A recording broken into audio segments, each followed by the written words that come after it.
happy Wednesday. I hope that you are all having an absolutely amazing week. Hi from the Amesbury Test Studio. I always give the weather update here. It's cloudy and kind of cold here in Amesbury. We have our holiday parade this weekend, and it's usually freezing, but apparently this year it's going to be rainy, so we shall see. Hopefully the weather is nicer where you are, or if you're like me and you really love the holiday season and are looking forward to snow, then I'm hoping for snow for all of you. I am so excited to be back here again for another Meet the Ecamm Fam interview. And we have a bunch of them coming up over the next few weeks. So if you're sitting there thinking, hey, I could be on this show and haven't yet, feel free to drop me an email. You can find me at katie@ecamm.com or marketing@ecamm.com also gets back to me. So let me know. I'd love to have you on the show. Probably January at this point because, hey, we have a bunch of them booked, which is exciting. I love seeing everyone here. We have Paul hanging out in the comments as always. Hey, Mr. Moderator. And we have Parker. You were almost first. You were almost always first, but Paul beat you this time. You were not waiting long enough. We have My Real Name Is Made Up, which is my favorite handle of all time, and a bunch of others watching. So thanks for hanging out with me. As always, you know the rules. I am here to ask tons of questions and hang out with our guests. But if you have questions, you can throw a Q: in front of them, and I will be sure to ask. And without further ado, let's introduce our guest. Our guest today is Mike Konrad. Mike began his career. Oh no, hang on. I have a pop-up coming up at me.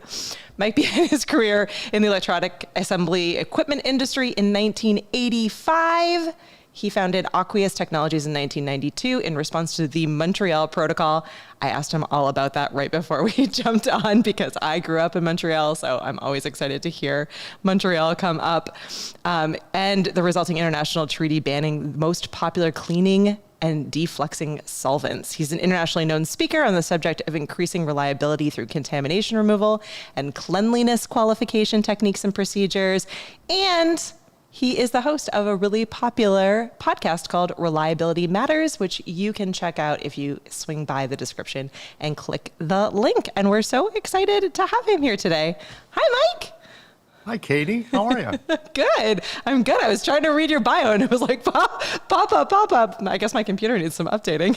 So sorry to take a break there. It's just as well to be introduced as a expert in contamination removal for increased reliability is a great conversation starter at a cocktail party. Let me tell you, if you want to make it like a secret goodbye, if you just want to empty a room, you can either yell fire or you can tell people that you're an expert in contamination removal for increased reliability. That exits a room real fast. Oh, I don't know. You're in good company here because I love learning fun facts. So well, there you go. We're going to hang out. Anyone that wants to come along with us for the ride can hang out. But no, I actually think it's great that you have that topic because I think a question that lots of people have, and maybe even before we dive into your bio, it might be worth asking this one first is, how do you make a topic that maybe is less quote unquote sexy interesting and appealing to an audience in a video or in a podcast medium? So as you're kind of thinking through and planning out your show,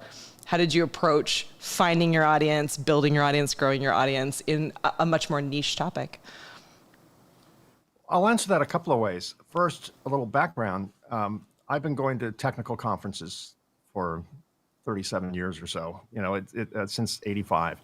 And a lot of, in my world, and probably the scientific world in general, you just want to grind glass into your eye, and get out of it. They're presented by really smart people, PhDs, scientists of all sorts, but the presentation skills are awful. Absolutely, talk about death by PowerPoint. Instead of waterboarding, we can just make people sit and watch this, and they'll confess to anything, even though the content is great. And that just drove me crazy. And so when I started my career speaking on technical topics, I kind of made a vow. I'm not going to do that. I'm going to try and have pretend everyone has a beginner's mindset, even though they don't. I mean, they're clearly more educated than I am. I'm a college dropout. But I wanted to present in a way I wanted to hear. So it's quite selfish, right? And I developed this presentation style that tried to make otherwise boring intellectual scientific topics fun, if that word can be used in that context. Yeah. And I just pretended that, let's just assume no one knows anything that I'm talking about, even though they're all smart people. And I would get comments after presenting, quietly kind of whispering, thank you for simplifying it for me, because I didn't understand half this stuff. And, I'm afraid to raise my hand and be judged by people by asking what I think are stupid questions. So you basically answered all my stupid questions before. So that kind of set the tone for my presentation style. And because it doesn't matter what I say, what matters is what's received, right? Yeah. And I wanted what I had in my head to be received. And sometimes you have to pour sugar on it. You have to paint, lipstick on the pig, and, you have to make it palatable. Yeah. So when I decided to jump into the podcast space, I took that format with me, and I interview a lot of subject matter experts on various subjects of the electronics industry, and I try and make it, again, fun in context with the subject matter. I try and make it as fun as possible, and I try and have fun with the guests. And I kind of have this secret battle with contest with myself, that I'm going to make this guy smile or this gal smile, and maybe even laugh. And sometimes it's hard because they're very almost serious, like savants, right? Yeah, they're very serious and very unaware of their surroundings and situational awareness, and they're very in the moment. And I try and break that up a little bit. And I can give you some examples in a bit, but so that's kind of the format that I like to follow. Oh, someone's being arrested. typical Amesbury day. Every time I'm here, there's like the lunch horn. There's always a siren going by. Right. Well, where my factory is that I own, we build equipment for the electronic space, and we're right next to a railroad track, and we've been doing webinars We've been doing webinars before they were even called webinars, when GoToMeeting was the only platform out there. Oh, wow. Webinar. Yeah. And, probably about 15, maybe even 20 years, we've been doing webinars. And our conference room, I'd set the computer up in the conference room, and we were right across the street from a railroad track, a very active railroad track. And it would shake the building. And there was no way you like could. Seriously active. Yeah. Yeah. There's no, sound, editing software that could denoise that, right? You can't denoise 5 locomotives pulling 100 cars. So, yeah, that was just part of the experience back then. But I digress. So I decided 4 years ago now that I'd like to start a podcast. And I kind of did it on a whim. I was into podcasts. I was listening to podcasts, and I really enjoyed the medium. And our industry has technologically advanced as our industry is. We make everything you use, anything that has a battery or plugs into the wall. Our industry makes that stuff, right? So it's like everything right now. Yeah. Everything, right? Everything. We're the tip of the spear as far as technology is concerned.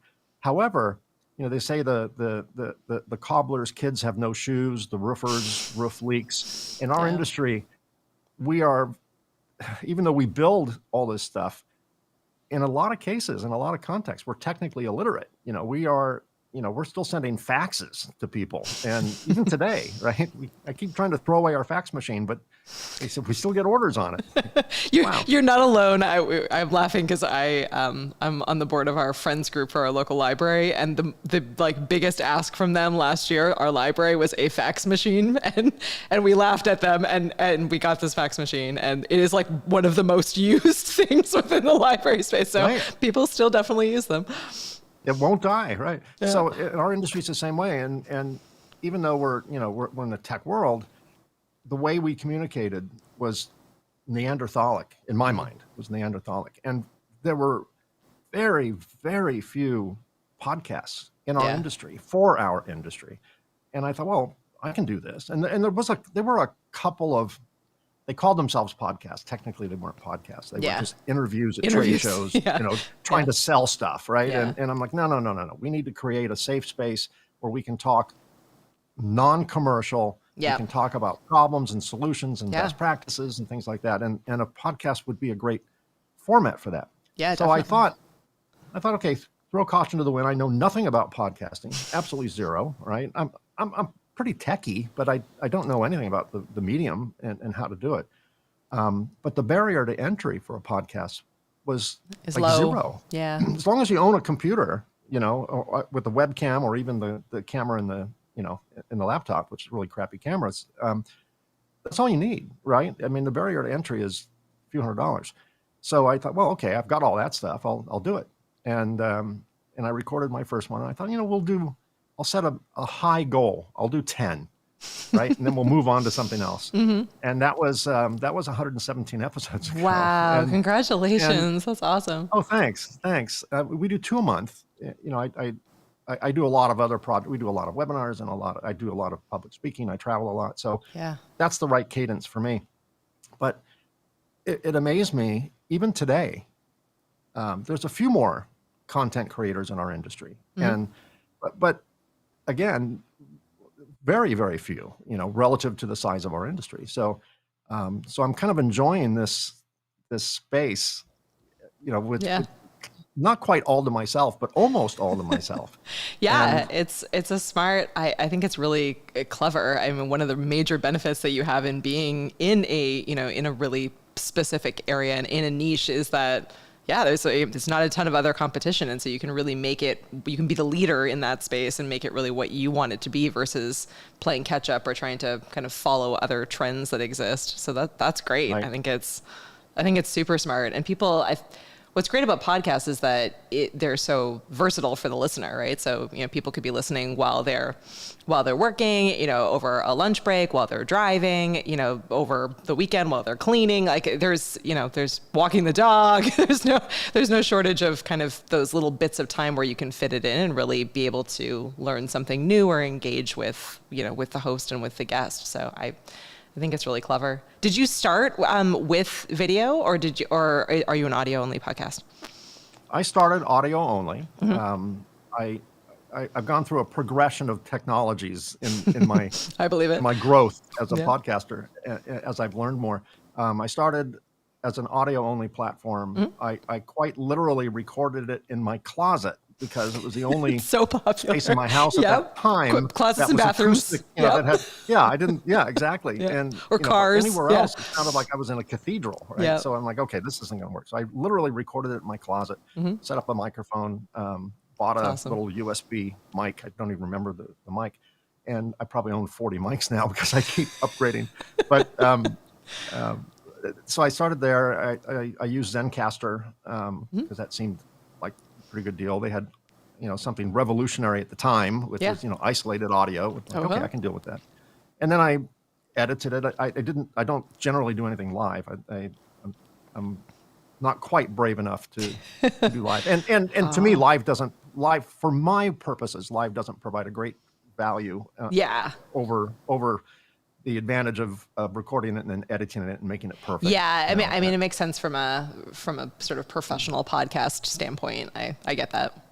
Yeah, although I did a live at our 100th 100th episode, and that was fun. But at any rate, I started off audio only, and then I interviewed a guest that in our world was actually quite famous. He was the inventor of the modern digital camera. Oh, wow, cool. A guy named Dr. Eric Fossum. He came up with a technology called the CMOS image sensor. Okay, that's a little too much information here. No, for most that's people, awesome. But that's, I love that. That's a technology that makes, these phones work, right? Yeah, and seriously. The cameras in the phone. And I met him at a conference of all places in Hawaii. And I was speaking there, and I was sitting at a table, and I was just geeking out. I felt like I was sitting next to like a major celebrity, right? And I said to him, I'm sorry, I'm getting a little celebrity shock here because it's not often I sit next to somebody who invented something where there's probably 150 of those things just in this room. Right? Oh yeah, for sure. And I had the podcast going, and I invited him to be on the show, and we had a few drinks, so he said, "Okay." I don't know if he remembered. He said, Here's how you find guests. Yeah. Go to events.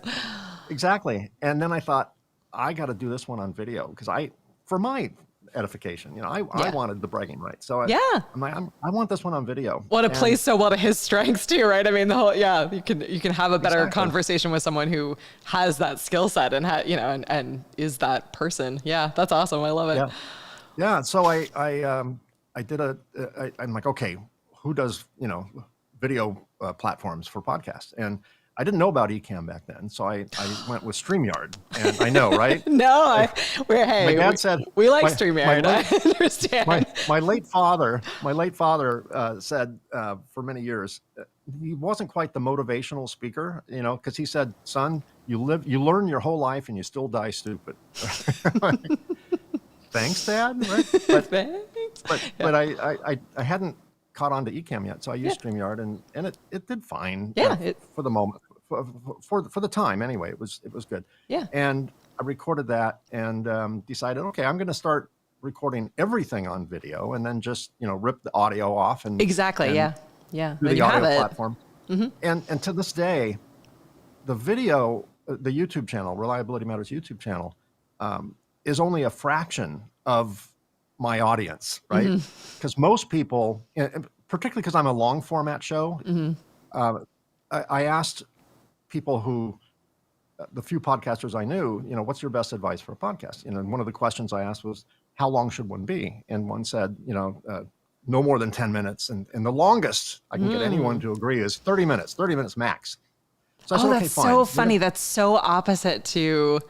right. So I feel like the live streaming space, like I always feel like I'm like letting people down if I'm not on for an hour and a half. Like I marvel at the people. We're really good friends with Laura Davidson from Shure, and her podcast is audio only and is only 15 minutes, and I adore it. I'm like, this is so like novel to me, because usually you look at the clock when it's over. It's over. Yeah, I can listen to like 5 of them. It's amazing. Right. Yeah. Well, the longest I can get anyone to agree to is 30 minutes. So I'm like, okay, I'll set my goal for 30 minutes. Yeah. Every one of them is an hour. 117 episodes, they're all see, you're like me. Right in an hour. Yeah, exactly. Right? Sometimes an hour and 10, sometimes 55 minutes, but generally an hour or just over an hour. And then I thought, okay, forget that. If I can't stick with 30 minutes, then I don't care. I'm going to keep talking with my guest as long as it's interesting. And it just works out to be an hour you can do an hour of interesting conversation. After that, maybe it's redundant after that.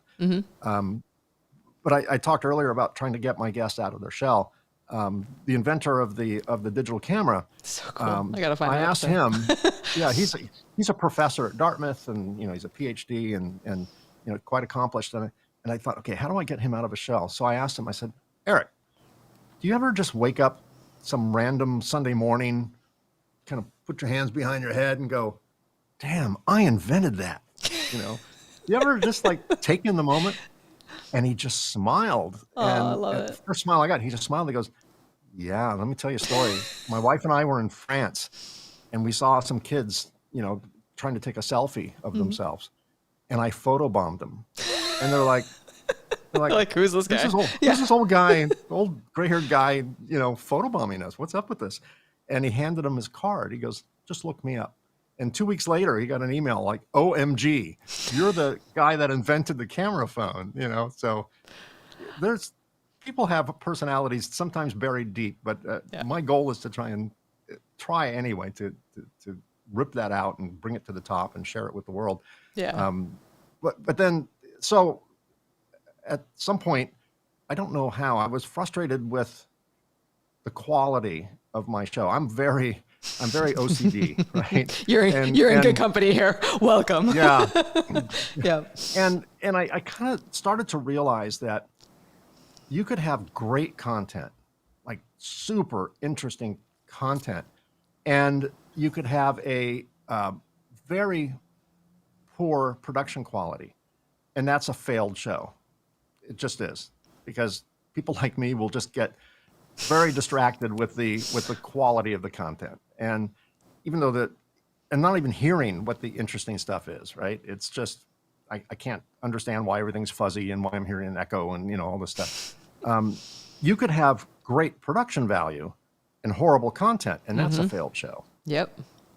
But the common denominator is poor production quality makes a bad show. It's just, you're just going to fail. So you have to have great production value, in my mind. You have to have great production value. And then it's up to you to come up with good content, right? So I started searching for something better. And I stumbled across Ecamm, and I'm a Mac person, so that worked, check, right? Yeah. It's so frustrating as a Mac user, and I'm sure you've experienced this, that you find this cool software, this cool app, and then you go to download it, and it's like, Windows only. Like, what are you thinking? I know. So I'm like, okay, well, this will work. And I downloaded it and started playing with it, and I'm like, this is really good. That was Ecamm, obviously. This is really good. Shh, it might be Ecamm. Yeah. and I just started diving into it. Well, the way our world works today, anything high tech doesn't come with instruction manuals. I've been playing with computers, and I used to write code for stuff years ago. And you bought a piece of software, and then you got a manual this thick, and you read it, right? Well, that's gone now. So what really impressed me about Ecamm, besides its ability to provide a really top shelf production quality, was the community, because I learned Ecamm through the community. Yeah.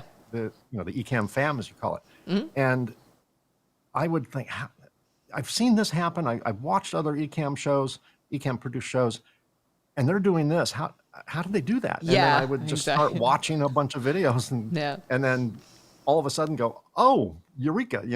There it is. That's how to do it. And so I'm very grateful to the Ecamm community, because it taught this old guy how to use all the capabilities that Ecamm has to offer. Yeah. It's that may or may not be intuitive to everybody. Exactly. It's certainly a challenge trying to think through the best ways, all the different ways that people learn, how to get up and running. And then you run into all the different terminology that exists, like what the app names features may be different than what people are searching for, or maybe different than like what one person calls one thing versus another. So it's nice that within the Ecamm community, like, as you said, as people are playing and testing and sharing their streams and sharing screen grabs of things that they're doing, it gives you the visual to say, oh, that's what I want to do. Like, how did you do that thing? And it really helps to bring our features to life and really show what's possible, because there's so many different use cases. I mean, you have people who are live streaming, you have people who are podcasting, or who are recording videos for a course or for trainings. You have people who are just using it in Zoom or Teams or Meet, or so there's all the different things that you can do, and what some of our members end up doing is really different than what they maybe initially purchased Ecamm to do. So it's always nice to be able to get a practice space. I think what makes streaming really feel kind of scary is also one of its biggest strengths, is that, being able to have it really visual and being able to kind of practice and share with the community really forces people to get to know each other better and network and share their stories more, which is just really fun for us to watch. Yeah, and I found that I use Ecamm not just for producing a show. I use it as a production tool for webinars and things like that. Yeah. Even though they're recorded. Yep. We do a monthly, what we call Tech Tuesday webinar series. I love that. Yeah. And I use Ecamm to produce it. And I don't broadcast it live or anything like that, but I use it to record. I put the PowerPoint behind me. I'm in transparent mode, as I am now, in front of a green screen, and it's just me, with no background except the PowerPoint is the background. I design my PowerPoint slides so that I leave the lower right space. third Yep. empty, so I'm not blocking anything. Yep. And I can't tell you how many. It's so easy to do. It's so simple. But it stands out because it's different than what so people different. see. Yeah.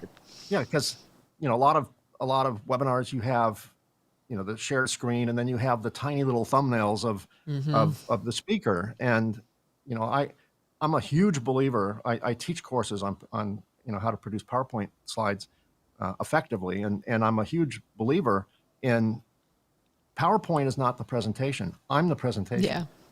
PowerPoint is simply there to back me up. So there are very few words on my presentations. I'm the words. I follow a lot of kind of crazy principles when it comes to PowerPoint slides. And so me being part of the PowerPoint presentation in the slide is far more effective than me being a tiny little thumbnail on a Zoom call or a GoToMeeting call or a WebEx, whatever, Teams call. Yeah. And I've also I'm on the board of directors for a trade association for our industry, and I've produced a bunch of webinars for them, and they like to use Zoom. I like Zoom for quick meetings. I don't like it for presentations. Yeah. But everyone wonders, how'd you do that? Because I'll stream video in Zoom, and if you share a screen to share a video in Zoom, it's like 4 frames a second. It's awful. Bad. Yeah. It's really bad. Yeah. But if I set my virtual camera up and I use Ecamm and I use my virtual camera on Zoom, all of a sudden I'm streaming, basically 30 frames per second video on Zoom, and people are amazed by it. And it's so simple. It's not because I'm smart. It's because the technology's behind me is good. But it makes you look good, which is what matters, right? It gives you the confidence and stand out. Yeah. Yeah. So I use it for a lot of production stuff, even stuff that doesn't typically fall into the podcasting space. Yeah.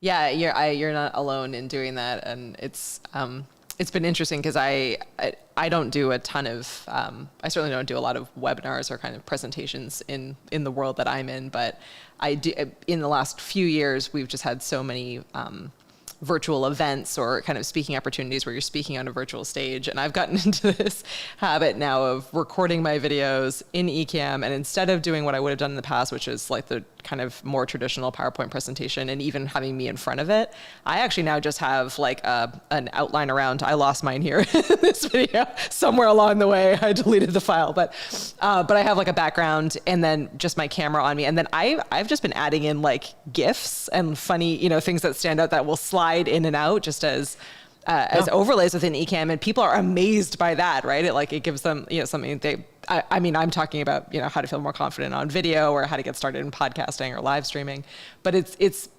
unexpected, as you were saying. It's like not what they're used to seeing. They're used to seeing a PowerPoint presentation, or, they're used to, or just having someone talk at them, but having someone speaking with kind of that movement and then interactivity is just really, really neat. Paul's got a great question actually here coming in. Thanks for watching, Paul. Paul says, Mike, can you show us a live sample of your PowerPoint presentation? You able to pull one up? We're putting you on the spot. Yeah. I've got to put my old man glasses on. And, hang on. Mike's got to get his glasses out. That's a great question, Paul. I love it. We do actually too, while Mike's doing that, I will say that Marshall did a really great video showing how he's a graphic designer, so his skills are certainly beyond mine, but he walked through the same things that you were saying, Mike, on how to like really think through how to design a PowerPoint presentation or a keynote or whatever tool you have to think through how you can make yourself bigger and use Ecamm to its full potential. So we do have a tutorial video walking through those steps as well. So cool. Unfortunately, I keep all my, when you're a content creator, I'm sure everyone's going to like nod their head and agree with this. When you're a content creator, you end up finding that your 1 terabyte hard drive on your Mac, which you quickly gets filled up. Yeah. All the contents of the universe fill up in the first week or so. So I have this thing about the size of a shoebox. It weighs about 8 pounds. It's a 12 terabyte hard drive. I keep everything on there, and I don't have that plugged in here. It's in another room. Worries. So, but what I can do is here. Let me just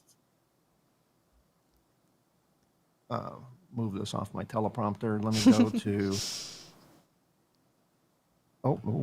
Almost got out of the meeting here. That's all right. We'd wait for you to call back. I'll share a screen. We're patient with that. All right, I'll go to just you one sec. And I'll just go to one of my webinars. Here we go. The event room, and let me.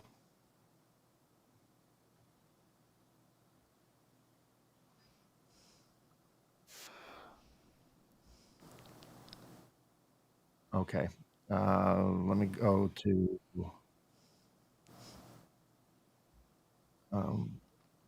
Sure. I'm gonna add myself as a circle here. Of course, I've got two monitors. Here, I'll be up here next to Shore. Everything pops up on the wrong monitor. Right. I love it. I love it. You're being a sport in our show and tell stream. I'm just gonna scroll through to see if I see any other questions while you're doing that.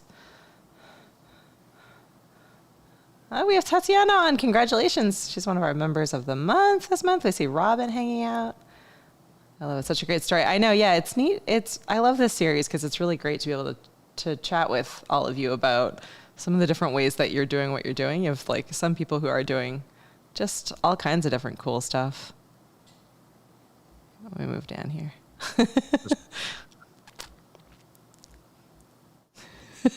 Right? I've been hanging out in the mic. Where are we? Well, for some reason, no go. not gonna happen. That's all right. Mike has found his limitation. That's all right. That's all right. That's like my. Oh, there he's back.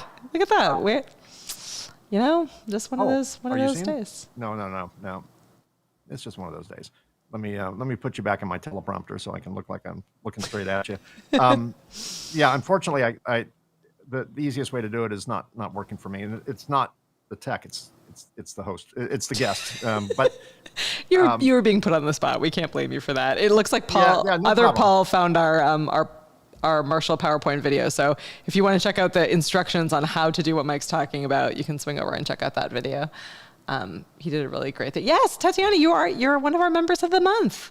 Every month you've been killing it. We'll have to email you afterwards with your full details. That's one of the perks we have in our community is that we choose 2 members of the month in our community and 2 in our beta group who are just kind of going above and beyond and helping other people out, and you get a gift card to our merch store. So yeah, coming your way.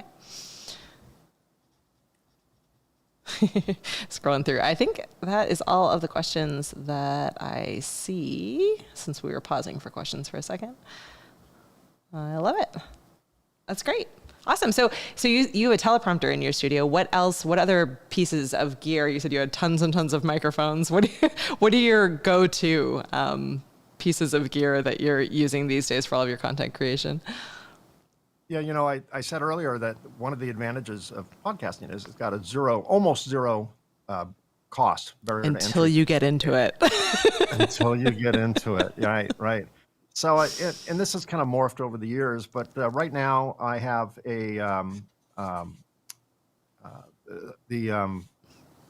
Rodecaster Pro 2, because the 1 was absolutely perfect, but because a 2 came out, I had to get the 2, and I'm sure the very second the 3 comes out, I'll sell the 2. Yep. And so I use that, and I love it. I love the whole Rodecaster Pro technology. I have the Shure SM7B right here. Why do I have that? Because I watched Joe Rogan once, and I'm like, oh, I got to have that. Right? I look cooler with that. Microphone, I will be Joe Rogan, right? I'll have 10 million followers. I have the arm I have is the Blue Compass arm. Nice. I used to use the cheap arms you can get on Amazon for $19 that have springs in it. And every time I moved it, I sounded like Jacob Marley on Scrooge, with chains, it's just with the spring stretching. And I'm like, okay, that's not going to last long. I have a mirrorless camera. I have the Canon M50 Mark II. Oh, cool. I probably have 9 webcams I've used before that. Yep. Because each one got each year or each 6 months, a better webcam comes out. And, but then I decided that I needed to get that little extra quality. And looks great. Stability. Yeah. Oh, thanks. Yeah. So I have that. I have a teleprompter. I bought the teleprompter probably 10 years ago, Oh, wow. used on eBay, right? And it weighs like 60 pounds. I mean, the tripod could hold a tank on it, right? It's just way bigger and way more sturdy than it needs to be. Yeah. But I got it for, $100, I don't know, maybe 15 years ago. That's awesome. And then, I used to stick an iPad in it. And I used to use it just for teleprompter, for scrolling text. Yeah. And I had an app that would listen to my voice and speed the text scrolling Oh, that's according to neat. my voice. Yeah. Yeah, that was good. But then I decided, well, I really need it for Eye conference contact. monitor and eye contact and things like that. And then, of course, the problem with the iPad is when you look at it through a mirror, everything is backwards. And that my OCD wouldn't let me do that because I'm like, no, this is not right. So, and when I did like Zoom meetings and stuff like that, and they had text on the screen and I'm looking at my teleprompter, everything is backwards. So I bought a Lilliput is the brand. Oh, yeah. A lot of our Ecamm fam use that. Yeah. Yeah, because it allows mirroring. So, right now I'm seeing everything the way I should, even though I'm looking through a mirror. So I bought that. And then, of course, I have a green screen behind me. I have a 22-inch diameter ring light. And I bought such a huge ring light, which I turned down. It could light. It's like the sun. It could light a whole, light the whole city. Yeah. But I got a huge ring light so I can put the teleprompter kind of through it, right? So the teleprompter fits into the inner diameter of the ring light. That's neat. That works. That way I don't have to like zoom through it, right? Yeah. And then I've got some LED panels. Here, I can show you some of it here. Yeah, sure. Yeah. Let me swing over here. This is my friend, the Pro 2. Oh yeah. See, yeah, Doc keeps trying to convince me that I need to update from the one, but for what I do, the regular one works fine. So it feels like overkill. Yeah. But I have a friend that's getting into podcasting. He's going to buy my one, which I'm happy to see him do it. And the 2 is smaller. So if you're like, I know that when we were doing a lot of traveling and Doc had the 2 with him, it was much easier to haul around than the 1 would have been. Oh yeah. Look at that. How bright that is. Yeah. Yeah. But, and there's the face cam, the Elgato right face through cam. it. And then of course, a couple of monitors and my Stream Deck XL. Oh yeah. And all of that. And then, again, my OCD kicked in a little bit. I noticed when I kind of push edit the podcast, I could tell whenever I was going to change a scene because all of a sudden I would slyly kind of look off camera a tiny bit so I could button on my Stream Deck. Yeah. I'm like, wow, I wish there was a way I could just do it and not have to look off camera. So I bought the pedal, the Stream Deck pedal. So do you like the pedal? I do. Yeah. I do. It took a little bit to get used to because just habitually I just wanted to kind of reach over to my Stream Deck and push a button. But I only use it for most of my podcasts are 1-shot or 2-shot or maybe 3, and it has 3 features, 3 pedals on it. So I use it a lot now, and I've gotten used to it. And now I can switch scenes, without having to look, without having to look off camera. Yeah. And it's not the fact that anyone cares I look off camera. It just trips me up a little bit when I go off camera. I start noticing other things, and then I'm the same way. Yeah. I skip a little bit. So I like to stay engaged and not let my mind wander or not get distracted by the shiny thing in the corner. I'm going to distract you with this one then, because Tatiana wants to know that if you feel like you lose any naturalness when you use the teleprompter, are you putting just notes on? Do you have like everything on? Or are you just using it for the most part to be able to make eye contact? Almost 100%, but maybe 90% for eye contact. Yeah. That's why I can look straight ahead into the camera and see you, right, and me.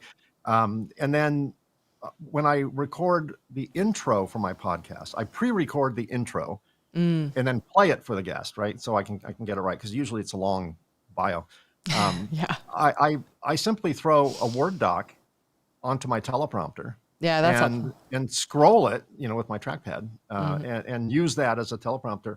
So I do read off the teleprompter. I do use it for its intended purpose when I'm recording intros and things like that. But then when I'm doing the actual guest recording, I put, the Ecamm output option to, mirror or whatever it's called. Okay. And I put that onto the teleprompter. So Perfect. I'm seeing what the guest is seeing. I'm seeing what is being recorded. Yeah. And I don't have to keep taking my eyes off the camera.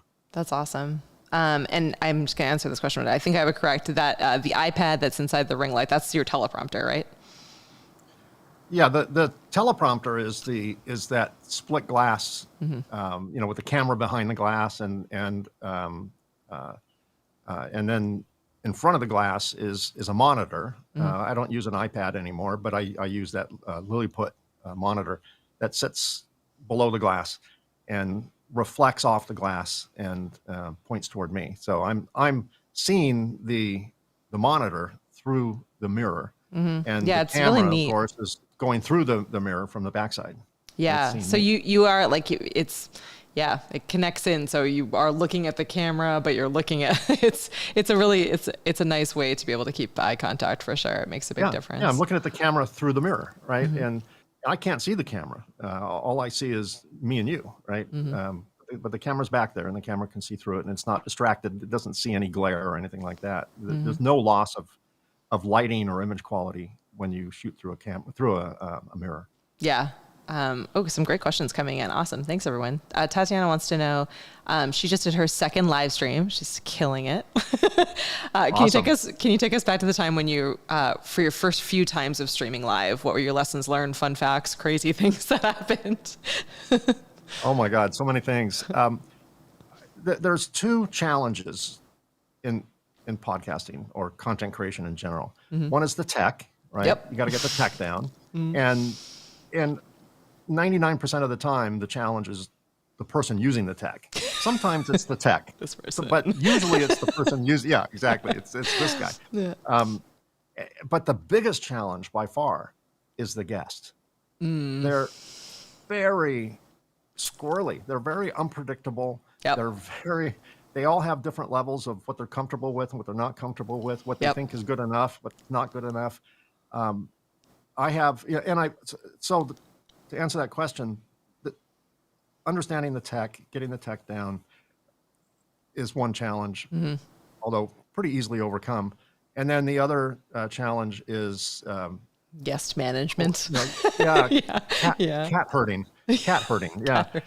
Getting them to show up, getting them to log in. Yep. I always provide, and I've learned over the years to start providing more information up front to the guests. Yeah. So there's fewer surprises. So Yeah. I've automated the whole process. Now on my MikeKonrad.com website, I have a link to my scheduling app.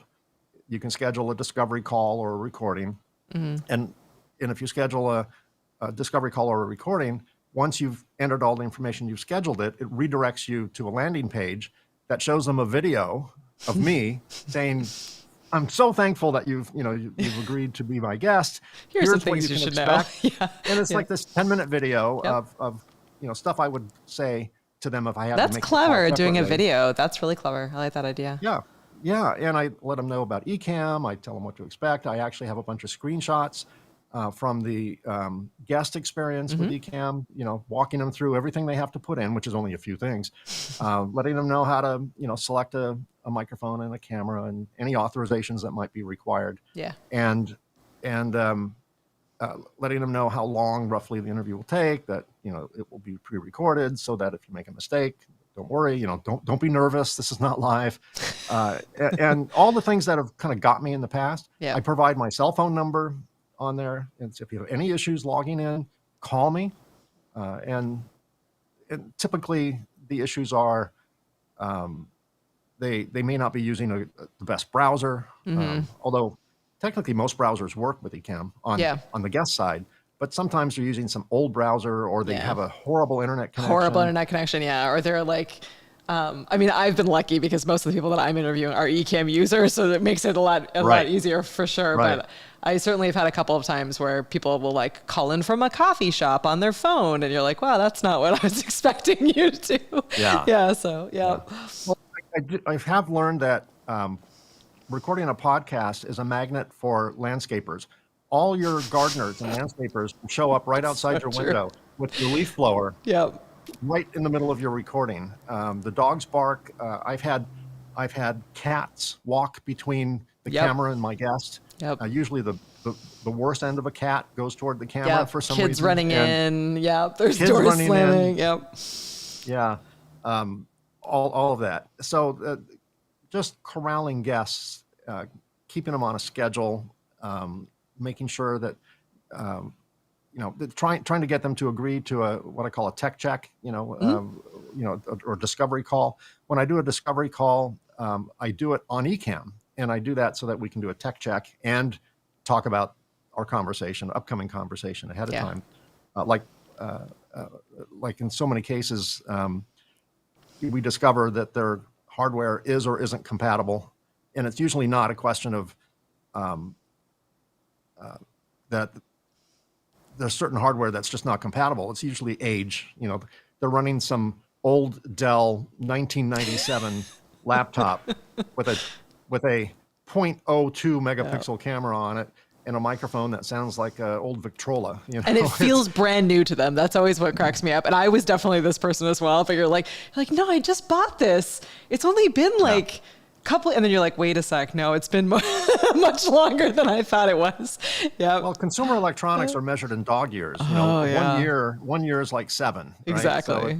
So things go stale pretty quickly, and of course, your team and other companies that make software are busy writing all the new features that everyone's demanding, and of course that takes more modern machines. Mm-hmm. You can't handicap yourself by building a product that can work on a 20-year-old machine, because then you're going to have to dumb down the specs, right? Yep. So I'm sure that's a challenge for Glenn and Ken to be able to offer the latest advances usable on as many machines as possible. That's probably a challenge. At some point, you just have to say, okay, if you have a 2005 whatever. If you have 19 anything, over. Game over. Anything that starts with 19 is off the map. Yeah. Very true. Very true. Oh my goodness. I'm sorry to say it, but we're almost at the hour mark. Time flies when we are having fun chatting, and it never ceases to amaze me. I always look down and be like, what? How is this possible? Tatiana's saying, my dog howled on my live. Yeah, I know. My dog always finds some, and Paul's got Maestro the cat, who is an expert at camera cameos. It's so true. The pets always seem to pets and kids always find their way into all of the streams. Was it Tatiana that said that she just did her second live broadcast? Yeah. Well, congratulations. You've doubled your experience. I know, exactly. And if you're anything like me, and I think like most creators, it's a long process to build an audience. But I think the best advice I could ever give anyone, if I'm worthy of giving advice at all, is keep doing it. Mm-hmm. Keep doing it. Just no one's watching. Doesn't matter. It doesn't matter. My oldest podcast would have, the day it would drop, would have 2 listens or 2 views. Whatever. Mm-hmm. I'm just like, this is terrible. What am I doing this for? This is a lot of work for nothing. But when I look back at the stats of my podcast from 4 years ago, they're still growing, right? Because people are finding they're finding the older episodes, or they're binging the entire thing because they've found you, listen to the newer episodes. Yeah, for sure. It just grows and grows and grows and grows. And the only way to experience that is to just keep posting and just keep doing it, and it eventually you'll get traction, and it'll start to build, and that's been my experience. It's been great, even though you have to swallow a lot of humble pie in the beginning, because you look at the number of people who are watching, you go, that's it, but it does catch on over time. Consistency for sure. I could not agree more. Well, I am so appreciative of you taking the time to join us, and I I didn't even get to some of the questions I had because it was just you answered them in answering other questions. So I really appreciate you taking the time, and I love what you're doing, and I'm so thrilled that you're using Ecamm and are having a great experience with it. And thank you to all of our amazing Ecamm fam who are hanging out with us. Just going to shoot quickly over here and remind you all that Vlogmas starts tomorrow. I cannot believe it, but December is tomorrow. So if you're hanging out with us and doing Vlogmas, we do have a new Vlogmas design thanks to Todd at Christmas Clatter. And Vlogmas t-shirts are up on the merch site, as well as a really fun holiday bundle that includes a hidden design mug that I'm really excited about. So hopefully you'll all swing over and check that out. And then right immediately following this, if you have some extra time or put it on in the background while you're working or catch the replay later, Doc and Michael are going to be hanging out to talk all about the new video pencil app that lets you write on screen. So doing some of that really cool whiteboarding that you can do with Ecamm. It's a really, really neat app and a really great opportunity to learn some amazing technology.